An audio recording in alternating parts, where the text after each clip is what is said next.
예, 이 보살계를 여러분들이 어제 주지스님께서도 말씀을 하셨지만은 보살계를 받아라 그러면은 보살계를 나는 아직 받을 때가 안 됐다. 아는 것이 없다. 받을 자격이 없다. 또 받아가지고는 내가 다 지킬 수 없으니까 받아서 뭐 하겠느냐는 그런 등등의 그 참 이야기와 생각을 많이 하고 계시는데 사실 우리 대승불교권에 있어가지고는 지킬 수 없는 사람뿐 아니라 모든 귀신의 무리 또 귀신이 변화한 사람 내지는 축생, 짐승까지도 이 보살계는 받을 수 있습니다. 그래서 보살계 이외의 모든 계는 거기에 해당되는 사람들만이 받을 수 있는 계지만은 이 보살계는 누구가 받고 누구가 받지 않냐고 안다고 받고 모른다고 안 받고 하는 것이 아니라 법사가 보살계를 설할 적에 그 말만 다 알아들을 수 있으면은 누구나 다 받을 수 있는 것이 이 또 보살계입니다. 그리고 우리 그 대승불교에 있어 가지고는 이 보살계를 받지 아니하면은 보살도를 성취해서 성불할 수가 절대 없다고 우리는 가르치고 믿고 또 실행하고 있는 겁니다. 그래서 대승불교권에 들어있는 나라는 중국, 대만, 한국, 일본 이런 나라에서는 대승법망경 보살 심지계품 10중 48개에 의해서 수행에 닦아 나가야만이 자성을 증득하고 깨달아서 보살도를 성취할 수 있지 그렇지 아니하면은 절대로 보살도를 성취할 수 없다는 겁니다.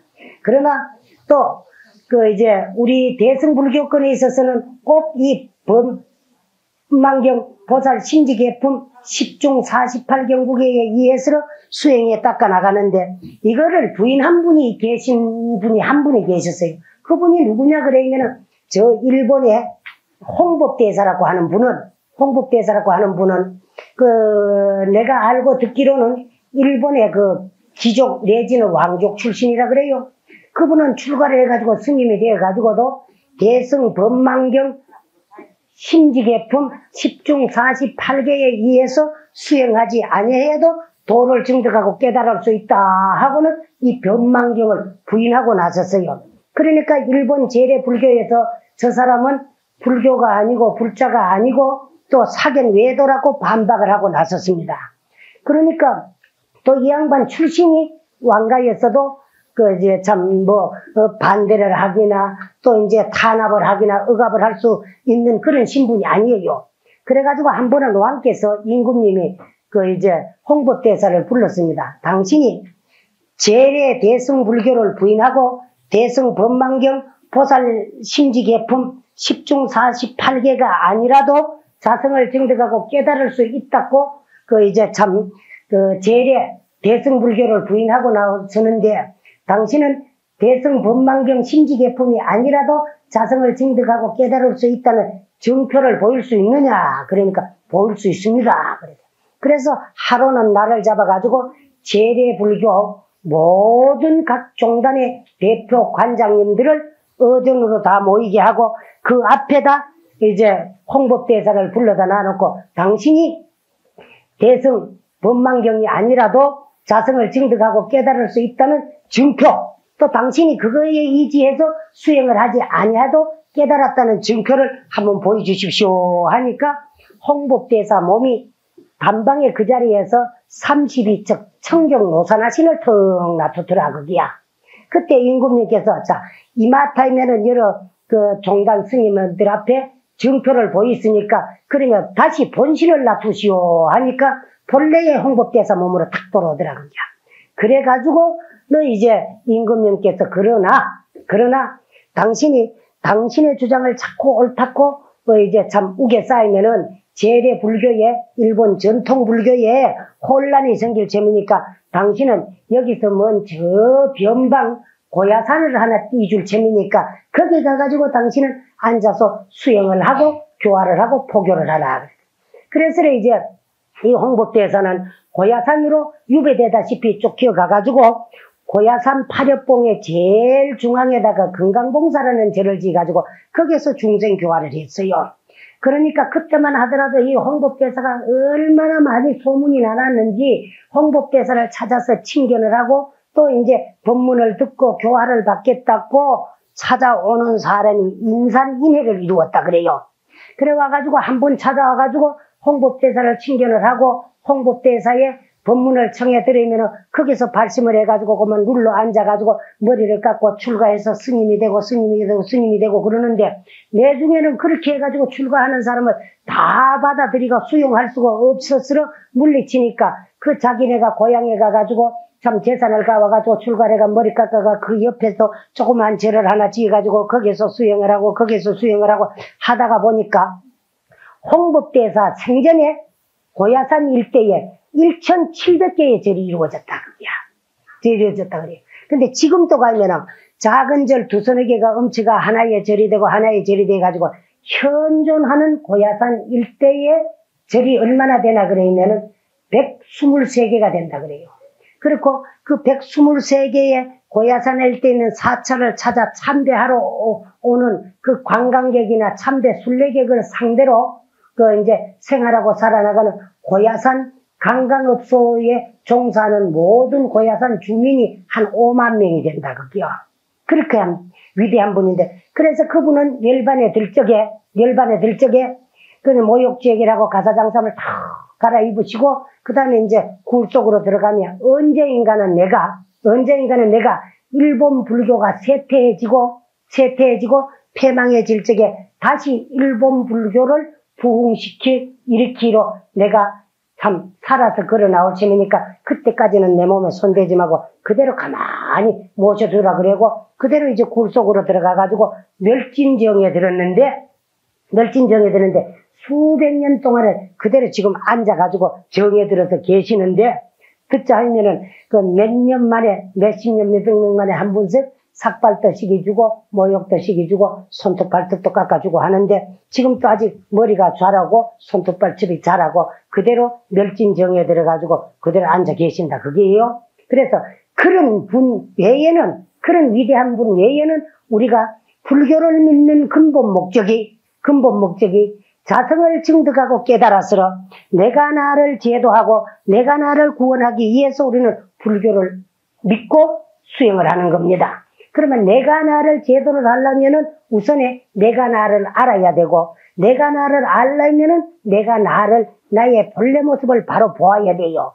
내 본래 모습을 바로 보자 하니까 이제 참 모든 천사랑 만부를 일어나는 번뇌의 구름, 번뇌의 적을 다 쳐부숴야 되는데 그 천사랑 만부를 일어나는 번뇌의 적을 차츰 쳐부숴 닦아 나가는 계단이 이제 10중 48개 우리의 수행의 차서를 위해서 제정해 놓은 것이기 때문에 여기에 의지해서 우리가 닦아 수행해야사만이 우리가 그 이제 자성을 증득해가 깨달을 수 있고 내가 나를 바로 보아서 자성을 증득하고 깨달은 연 후에라야만이 내가 나를 바로 알게 되고 내가 나를 바로 알았을 적에 내가 나를 바로 제도하게 되는 겁니다. 그렇게 됐을 적에 바로 생사가 불이하고 나고 죽음이 둘이 아니고 생사가 봉공한 이치를 증득했으러 이무예 사무예 사사무예로 이치에도 구애받기나 하지 아니하고 걸림이 없고 사물에도 걸림이 없고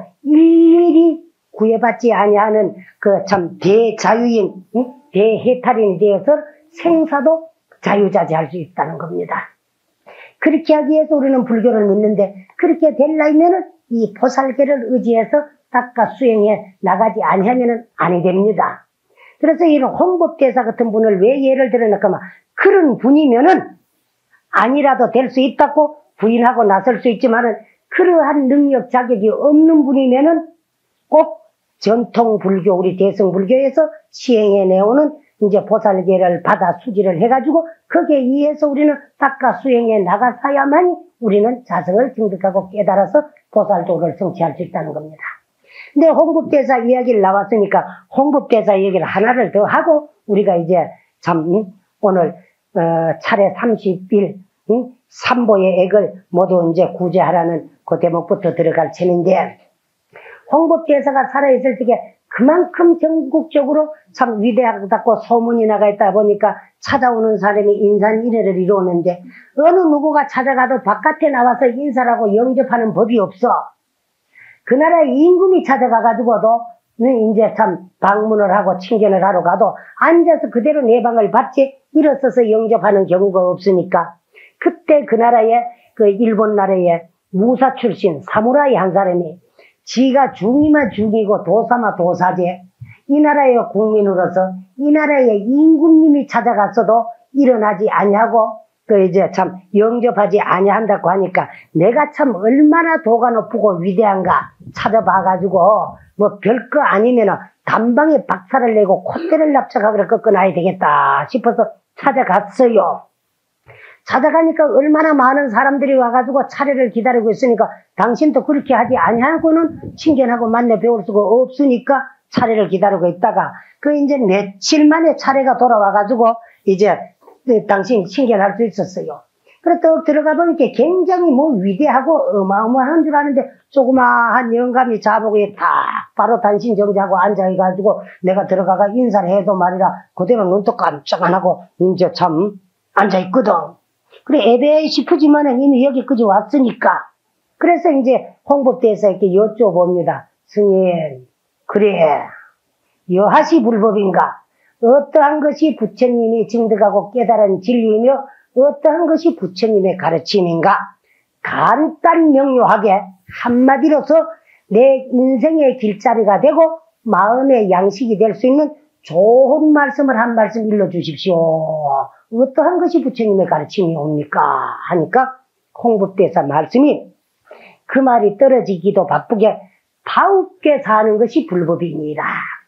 다웁게 산다는 것은 한나라의 인군은 인군다워야 백성이 편안하고 백성은 백성다워야 인군이 정치를 발휘할 수 있고 한 가정의 가장은 가장다워야 되고 가모는 가모다워야 되고 부모는 부모다워야 되고 자식은 자식다워야 되고 형은 형다워야 되고 아우는 아우다워야 되고 스승은 스승다워야 되고 제자는 제자다워야 되고 관리는 관리다워야 되고 국민은 국민다워야 되고 군인은 군인다워야 되고 상인은 상인다워야 된다. 그 다없게 사는 것이 곧 우리 불법이고 부처님의 가르침이다. 그 말이요. 그러니까 아이고 저까지 저 말 누가 뭐 할까 싶은 생각이 들어요. 그래가지고 반문을 합니다. 이 사무라이가. 스님 그래 그 말 누가 뭐 하겠습니까? 하니까 그 말이 또 떨어지기가 무섭게 홍법대사께서 하신 말씀이 3살 먼 애기도 짓거리기는 쉽지만은 100살 먼 노인도 행하기는 어려웁니다. 우리는 말은 아름답게 하고 행이 뒤를 따르지 않으면 향기 없는 꽃과 같다 그랬습니다. 꽃이 아무리 빛이 곱고 아름다워도 향기가 없으면 벌나비가 찾아들지 아니하고 벌나비가 찾아들지 아니하는 꽃은 암수꽃이 수정이 돼가지고 열매를 맺을 수 없다는 겁니다. 꽃이 열매를 맺지를 못하면 일분의 꽃의 가치가 없다는 겁니다. 그와 같이 언행이 일치되어야 되고 하는 말과 하는 행동, 지행, 아는 것과 실천하는 것이 하나가 됐을 적에 참다운 불자라고 할 수 있지 말만 할 수 있어가지고 행이 딸치 아니해서는 안 되니까 3살 먼 애기도 짓거리기는 쉽지만 100살 먼 노인도 행하기는 어렵다는 겁니다. 옛날에 그 한 예로 중국에 그 오소선사라는 분이 계셔요. 계시는데 그때에 중국의 유명한 백낙천이라고 하는 분이 그 오소선사가 유명하다는 소리를 듣고 한번 찾아갔어요. 그럼 오소선사는 왜 오소선사냐 하면은 이제 까마귀 오자 그 이제 집소자야. 그리고 조가 그 세조자 집가자를 쓰기도 해요. 응? 선사라고 하는데 그 스님은 어떻게 해가지고 수행을 했나 그만 저 높은 나무 가지 끝에다가 조그마하그러 새집같이 둥우리를 지어 놔놓고 그게 바람이 부면 흔들끌리고 그만 이제 참 하니까 정신 바짝 차리지 아니하면은 거기 앉아서 있을 수가 없을 정도로 정신 통일을 하기 위해서 나무 위에 앉아서 수행을 하고 계셔요. 그럴 때 백낙천이가 당신이 알면은 얼마나 아는가 내가 한번 찾아가 봐야 되겠다 싶어가지고 내방을 하고 한번 찾아갔어요. 가니까 듣던 바와 같이 떡 쳐다보니까 나무 위에 앉아가지고 바람이 부니까 가지가 흔들흔들 가니까 곧 떨어질 것 같거든. 그래가지고 자기도 모르게 한다는 소리가 아이고 스님 위태롭습니다. 이렇게 하거든. 그러니까 그 말이 떨어지게 되기는 내가 위태로운 것이 아니라 그대가 위태로운 것이니라 하거든. 그러니까 나는 대지에 발을 디디고 서가지고 참 움직이지 않은 대지에 발을 디디고 서가지고 하늘을 쳐다보고 위험한 당신을 바라보고 있는데 나무 위에서 흔들거리는 그 가운데 있는 당신이 두렵지 대지에 그 발을 디디고 서가 있는 내가 무엇이 두렵습니까? 그래. 이 육체라고 하는 것이 지수도 아풍 4대 물질로 이루어진 것이기 때문에 생도 있고 사도 있는 것이오나 이 자성이라고 하는 것이 나의 본래면이고 참 나의 주인공인데 이 마음이 가장 소중한 건데 나는 육체는 비록 위태롭게 나무 위에 흔들거리는데 앉아있지만은 마음은 요동하기나 동요치 아니하고 그대로 꿋꿋하게 바로 서가지고 있지만은 그대는 가장 소중한 마음이 헐떡거리고 있고 흔들거리고 있고 안정되지 못하고 있으니까 바로 참으로 위태로운 것은 그대의 마음이요 내 마음은 동무치 아니하니까 내가 위태로울 것이 무엇이 있느냐. 거기에서 이제 참 백낙천이가 감화가 됐어요. 그래가 큰 스님 그래 여하시 불법인가 어떤 것이 부처님의 가르침인가 한 말씀 일러주십시오 하니까 그 조가선사가 하신 말씀이 제약을 막작하고 중선을 봉행하라 자정기하면은 시제불교인이라 그랬어요. 너무 간단하지요. 16자입니까? 그래 제약을 막작하고 우선에 모든 옳지 못하고 착하지 못하고 그릇된 악함을 행하지를 말고 짓지를 말고 응? 그래서 제약을 막작하고 모든 옳지 못한 그릇된 악함을 짓지 말고 중선을 봉행하가 무릇 모든 어지고 선하고 착한 것을 받들어 행하라. 그런 다음에 자정기하며 스스로 이 뜻을 고요히 밝히게 하는 것이 곧 부처님의 가르침입니다. 이 말씀뿐이야. 그래 백낙천이 같은 말에 당송 8대 문장의 한 분인 시서하에 뛰어난 문장이 그 소리를 들어보니 될 거 아니거든. 그래서 반문하는 스님 그래 그 소리 누가 뭐 하겠습니까 하니까 이 스님 역시 3살먼 애기도 짓거리긴 쉽지만은 100살먼 노인도 행하기는 어려운 것이니 이것을 바로 실천에 행하는 것이 곧 부처님의 가르침을 바로 믿고 바로 행하는 참다운 불자의 길이니라. 그래서 이 글자 수로는 16자지만은 이것은 우리 불교에서는 7불통계라고 합니다. 제1가거 비바시불도, 제2시기불도, 제3비사부불도, 제4구로손불도, 제5군화한머니불도, 제6가서불도, 제7본사 석가모니 부처님도 이거 하나 증득하고 깨달아서 이거 하나를 우리에게 실천하도록 가르쳐 준 것입니다. 이것을 우리는 배웠고 들었거들랑 믿고 내거를 만들어가지고 내가 이렇게 인생을 살아나가고 실천하는 것이 불교를 바로 믿고 생활불자로서 참다운 불자가 되는 것이더라. 요걸 생활에 옮겨가지고 실천해야 됩니다. 가장 쉽잖아요. 죄 짓지 말고 착함 행하고 그 다음에 이제 스스로의 자기 뜻을 밝히고 고요하게 본래 모습으로 돌아가는 것이 우리의 목표더라. 그래. 그와 같이 우리도 이제 자성을 증득하고 깨닫게 이해해서는 이제 이 말씀을 배우는데 그치는 것이 아니라 이 며칠 동안에 들은 법문을 이에 대한 절대적인 믿음을 가져야만 내 것으로 만들 수고 내 것을 만들어서 실천해 옮기 행해야사만이 우리는 목적을 달성할 수 있다는 겁니다.